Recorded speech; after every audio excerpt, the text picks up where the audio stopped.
मैत्रिणींनो, आज मी घेऊन आले आहे रानभाजी तरवट किंवा टाकळीची रेसिपी। या वनस्पतीला वेगवेगळ्या भागात वेगवेगळ्या नावाने ओळखले जाते।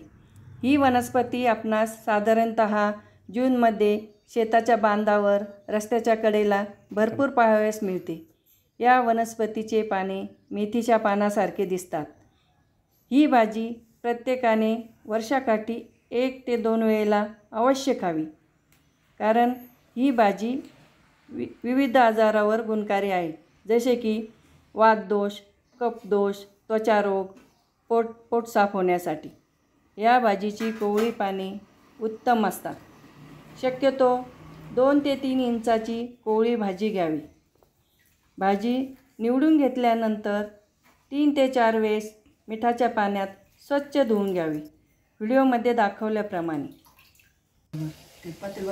धुवून घेतलेली भाजी नंतर 4 ते 5 मिनिटे उकळून घ्यावी आणि भाजीतील पाणी हाताने पिळून काढून टाकावे, कारण यामुळे भाजीतील कडवटपणा किंवा तुरटपणा कमी होण्यास मदत होते। चला तर मग आपण रेसिपीला सुरुवात करूया।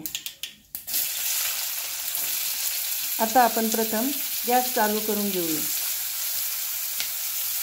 त्यावर कढई ठेवून घेऊया। आता आपण 3 ते 4 चमचे त्यात तेल घालून घेऊया। तेल छान तापलं आहे। आता आपण प्रथम कढईमध्ये जिरा आणि मोहरी घालून घेऊया। फोडणी छान तडतडली आहे। आता आपण त्यात कापून घेतलेला कांदा घालून व्यवस्थित परतून घेऊया। कांदा छान परतून झाला आहे। आता आपण त्यात मिरची व लसणाचे वाटण घालून पुन्हा व्यवस्थित परतून घेऊया। त्यात उकडून घेतलेली भाजी घालून आपण छान परतून घेऊया। आता आपण त्यात चवीनुसार मीठ आणि शेंगदाण्याचा 3 ते 4 चमचे कूट घालून घेऊया। हे सर्व मिश्रण आपण व्यवस्थित परतून घेऊया आणि 2 मिनिट भाजीला छान वाफ येऊ देऊया। चला तर मग तयार झाली अतिशय चविष्ट औषधी गुणकारी तरवटाची रानभाजी। कशी झाली आपली रेसिपी कमेंट करून नक्की कळवा आणि चॅनलला लाईक, शेअर आणि सबस्क्राईब करायला विसरू नका। धन्यवाद।